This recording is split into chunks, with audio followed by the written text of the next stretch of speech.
ভাইজান আপনার বাজেট অল্প, আপনি চিন্তা করতেছেন মিডল ইস্ট বা মধ্যপ্রাচ্য মানে এশিয়ার ভিতরে কোনো রাষ্ট্রে যাবেন, অল্প টাকা বাজেট আপনার, ওয়ার্ক পয়েন্ট ভিসাতে একটি ভালো রাষ্ট্রে যেতে চান কিন্তু বাজেট অল্প, সেই ক্ষেত্রে আমি আপনাদের মাঝে আজকে দুটো দেশের কথা বলবো। অবশ্যই এটি একটি গুরুত্বপূর্ণ ভিডিও, সম্পূর্ণ মনোযোগ সহকারে দেখবেন। আসসালামু আলাইকুম, আমি মোহাম্মদ মেহেদি হাসান। যেখান থেকে আমার ভিডিওটি দেখছেন সবাইকে ওয়ার্ল্ড ওয়াইড ভিসা ইনফো চ্যানেলে স্বাগতম। শুরুতেই একটি কথা বলতে চাই, সেটি হচ্ছে কি যে ভাই, আপনার কোনো কাজের যদি কোনো দক্ষতা না থাকে তাহলে বিদেশ আপনার জন্য নয়। বিদেশ বিষয়টা কি জানেন, মানে সেখানে শিক্ষাগত যোগ্যতা কেউ দেখে না, সেখানে দেখে হচ্ছে কাজের দক্ষতা, কার কতটুকু কাজের অভিজ্ঞতা আছে, দক্ষতা আছে, এই বিষয়টাই দেখে।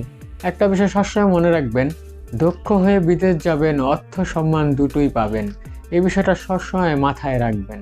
তার কারণ হচ্ছে কি, আপনি যে কাজেই হোক না কেন ওই কাজটা আপনার ভালোভাবে জানা দরকার। যে কোনো একটা সাইড জানুন না, ইলেকট্রিশিয়ান হোক, কনস্ট্রাকশনের কাজ, রাজমিস্ত্রির কাজ, টাইসের কাজ, রঙের কাজ, যে কাজই হোক না কেন একটা কাজ জানুন। আপনি যে কাজটার উপর আপনি বাইরে যান তাহলে আপনার জন্য বেটার হবে। তো যাই হোক, প্রথমে যে দেশটির কথা আপনাদেরকে আমি বলবো সেটি হচ্ছে মালদ্বীপ। আপনি চাইলে কিন্তু মালদ্বীপে যেতে পারেন। সেই ক্ষেত্রে যদি আপনি বাবুচি টাইপের হয়ে থাকেন, রেস্টুরেন্টের ভিসাতে যেতে পারেন, সেটা আপনার জন্য বেটার হয়। তারপরে যদি শৌখিন টাইপের হয়ে থাকেন বা বাংলাদেশে কোনো বড় বড় হোটেলে কাজ করেছেন, অনেক কাছে হোটেল আর রেস্টুরেন্ট একা ফালান। হোটেল আর রেস্টুরেন্ট এক জিনিস না, হোটেল হচ্ছে থাকার হোটেল, 5 স্টার 3 স্টার হোটেলগুলো আছে না, বিছনাপত্র গোছানো বা অনেক সময় দেখা যাচ্ছে যে কাস্টমারের সাথে ডিসকাশন করার জন্য, কমিউনিকেশন করার জন্য এক একজনের এক এক সেক্টরে থাকে।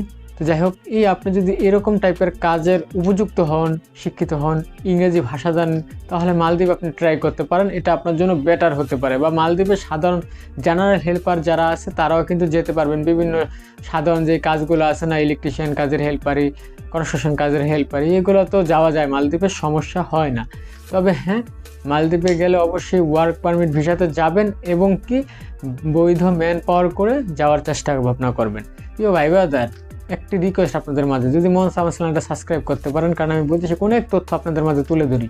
এরপরে যে দেশটির কথা বলবো সেটি হচ্ছে মরিশাস। হ্যাঁ, বর্তমানে কিন্তু মরিশাসের ভিসা খুলছে। তো মরিশাসেও আপনি কিন্তু যেতে পারেন খুব অল্প টাকার ভিতরে। মানে মরিশাসেও কিন্তু বিভিন্ন টাইপের কাজের ফ্যাসিলিটি রয়েছে। এটা কিন্তু আফ্রিকা মহাদেশের একটি দেশ, এটাকে গরিবের ইউরোপ বলা হয়। কেন বলা হয় জানেন ভাই? এটার পরিবেশটা খুবই সুন্দর এবং কি শান্তিপূর্ণভাবে থাকা যায় এবং কি পরিবেশটা খুবই সৌন্দর্যময়। এটি একটি ট্যুরিস্ট প্লেস আর কি। এই যে মালদ্বীপের কথা বললাম, মালদ্বীপেও কিন্তু প্রচুর পরিমাণে ট্যুরিস্ট আসে, দ্বীপরাষ্ট্র। এই যে আমি আপনাদেরকে যে দেশটির কথা বলতেছি মরিশাস, এটিও কিন্তু দ্বীপরাষ্ট্র। এটি ভারত মহাসাগরে অবস্থিত একটি রাষ্ট্র, কিন্তু আফ্রিকা মহাদেশ, এটাই কিন্তু আপনার মরিশাস। তো যাই হোক, এই মরিশাসে অনেক বাঙালি রয়েছে। তবে মরিশাসের কন্ডিশন অনেক ঝামেলা ছিল, ভিসা বন্ধ ছিল, কারণ প্রচুর বাঙালি সেখানে অবৈধ হয়ে গেছে। অবৈধ থাকার কারণে নতুন করে সরকার ভিসা খোলে নেয়, কিন্তু রিসেন্টলি ভিসা খুলছে।